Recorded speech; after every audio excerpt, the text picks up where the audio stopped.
Can you share your understanding about my teaching?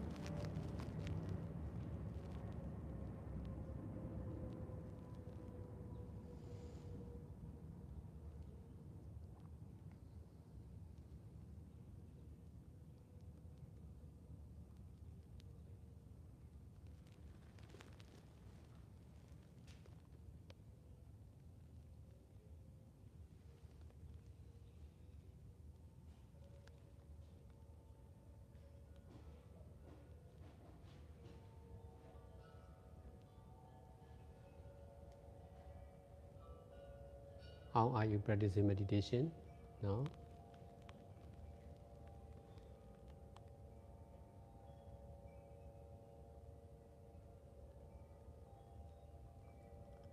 Yes, this is helpful to come from the side of how I practice now. In every moment, be it sitting meditation with closed eyes or sitting meditation with opened eyes or any daily activities, now it's not different, it's the same practice of understanding that behind that what arises, there is nothing. That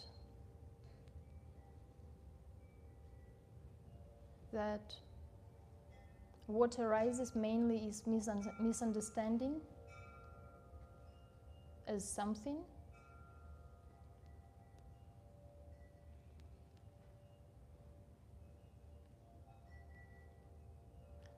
and then in every moment there can be different mindfulness of different object, but but the experience is the same. The experience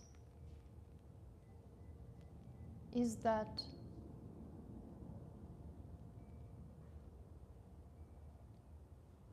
sometimes that experience shows that so difficult.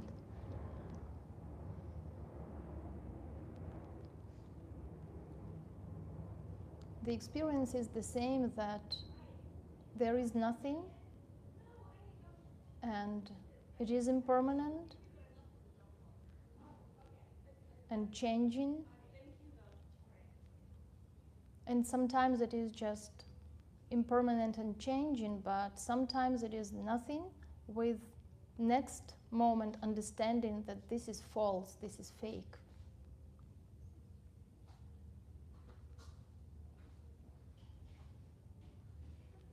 And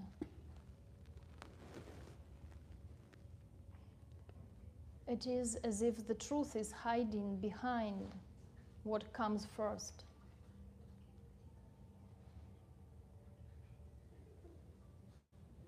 And sometimes everything happens without knowing what happens, just happening only.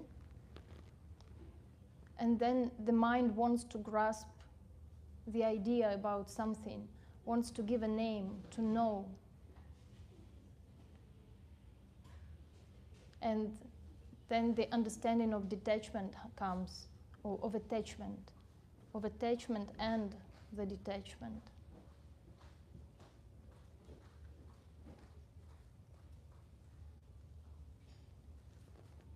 So in daily life, knowing like this really brings the middle way, brings the doing only in practice, because there is the understanding of not real, something that is being done, something that is happening is not real.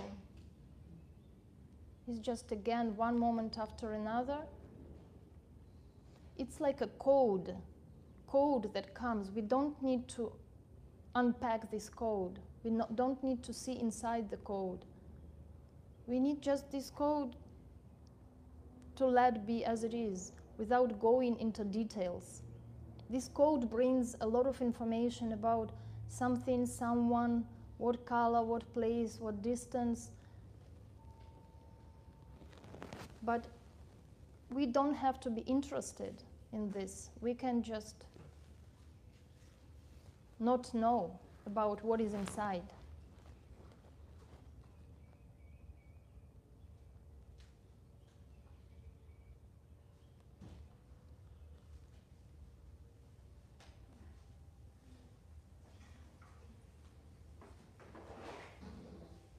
And sometimes there are like layers. There is one layer more visible of the change, and behind, sometimes the mindfulness can go see something behind which is less visible, but also more, not only one happening and the other and the next, but in between them, sometimes I notice that there is also some other happening, but I'm not very clear about that one. So as if there are two layers. And then I just let know that those are also just happenings, even though I'm less aware about them.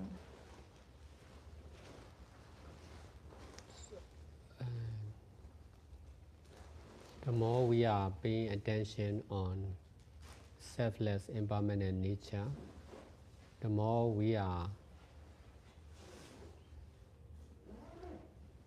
less and less interested in all kinds of created truth. What place, what time, what is happening, who are you? All these are just created truth. Because of not knowing the same truth of selfless impermanent nature, we are interested in all kinds of created truth.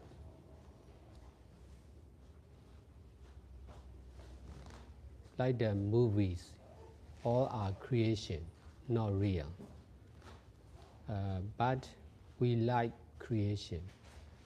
We want to create like the movie actor and actress. That's why we are interested in creation. We attach on created life of movie character. We attach on creating like the movie character. That's why we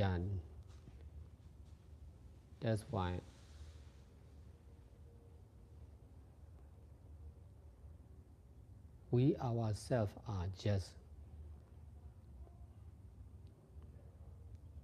creating one action after another. We are using one created understanding one after another.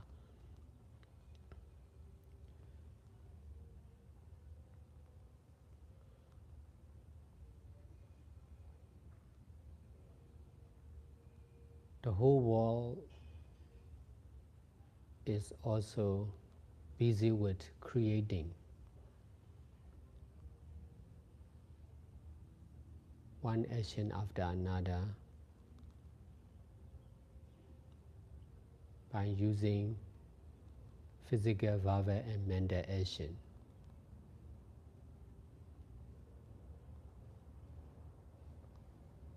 The truth of selfless impermanent nature is useful to detach from all the created action and happening.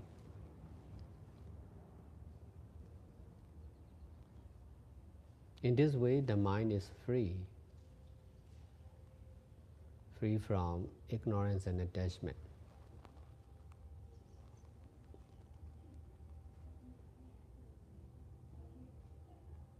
The mind should be mindful only on practicing mindfulness and detachment. mindfulness and detachment are mostly concerned with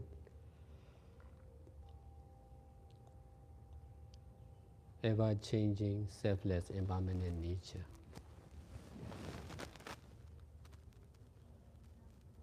Sayadaw. But even ever-changing, selfless, impermanent nature is not very correct. More correct, maybe even just cause and effect. Because what appears has no nature. Is only if we look one moment after another, it becomes nature. But by itself, the moment of mindfulness is just the effect that cannot but arise, that must come, that comes by force. Very forcefully, strongly it appears. And then at this time, I have understanding that I need to practice just step by step, only moment by moment. Only at this moment to accept that this one goes away. Maybe never again. Maybe last one, but of course not last one. But I mean, only one moment, and it arises, it comes because of the force of karma. But if we accept this arising and passing away, this is helpful for it not to arise again, isn't it? Just letting it go forever.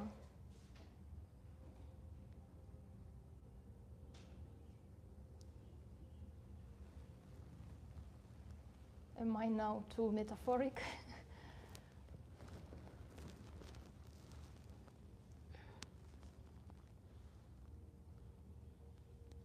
If there is worry or fear, doubt, or greed, we should try to know the same truth of all these objects of mindfulness, which is cause and effect of selfless impermanent nature. So the more we are knowing like this,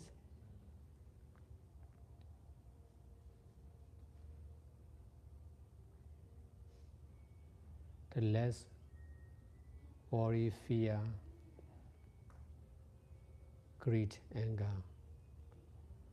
in our mind will be. Finally, there will be no worry, no fear, no doubt, no greed, no ignorance will be. This is the purification? Yes, the knowing mind? the truth is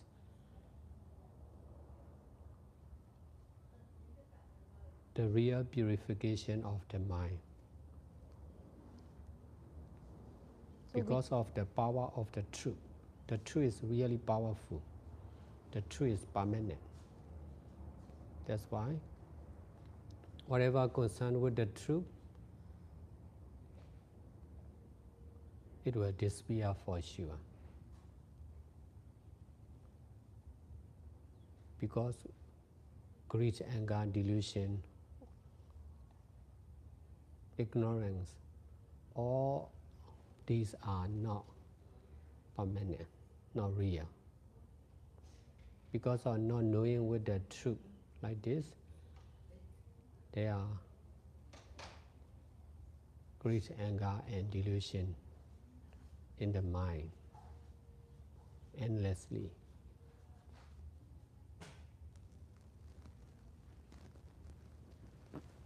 I'm also teaching about the truth. That's why the truth is powerful. The truth is not easy to understand and explain like this. But I'm trying to speak about the truth. That's why even if the audience can understand with conscious mind, their unconscious mind can understand. In this way, the truth from unconscious mind can transfer to conscious mind.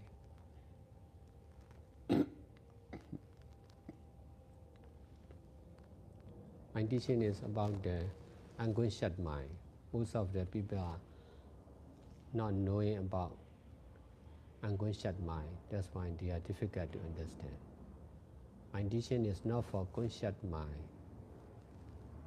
Conscious mind is just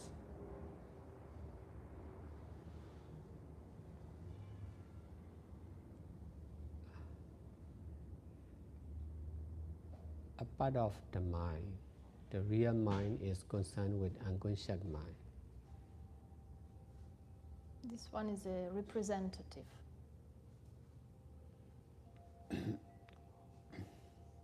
Sayadaw, but when I used to ask you questions before about the practice, once I was advancing, I could discover some other question about the practice of mindfulness, when mindfulness would be going deeper and deeper.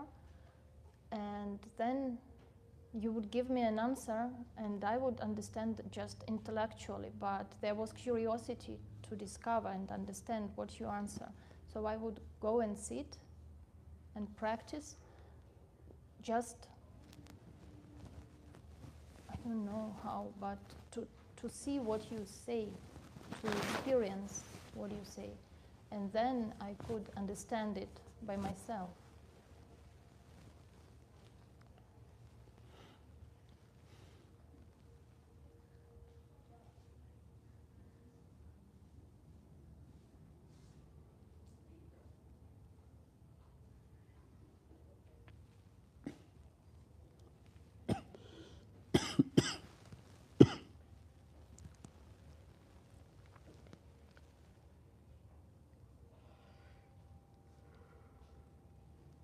Like still it is like a guidance, even for the conscious mind. It is a guidance for the practice that slightly directs to experiment and to experience like that.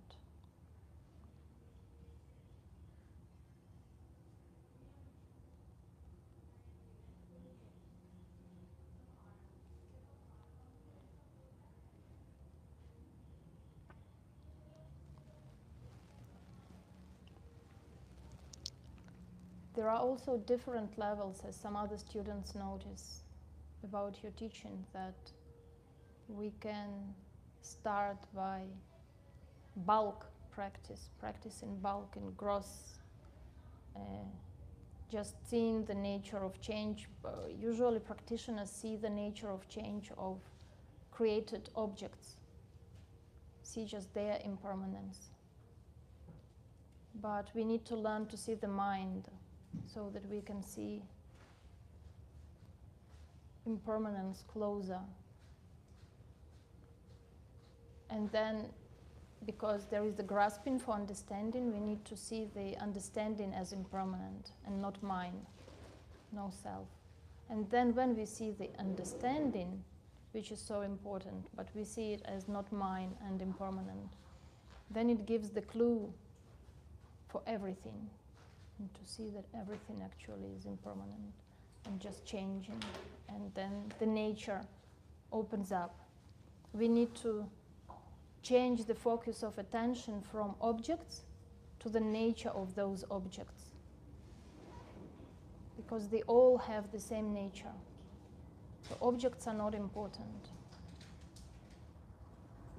They're just for mindfulness to appear.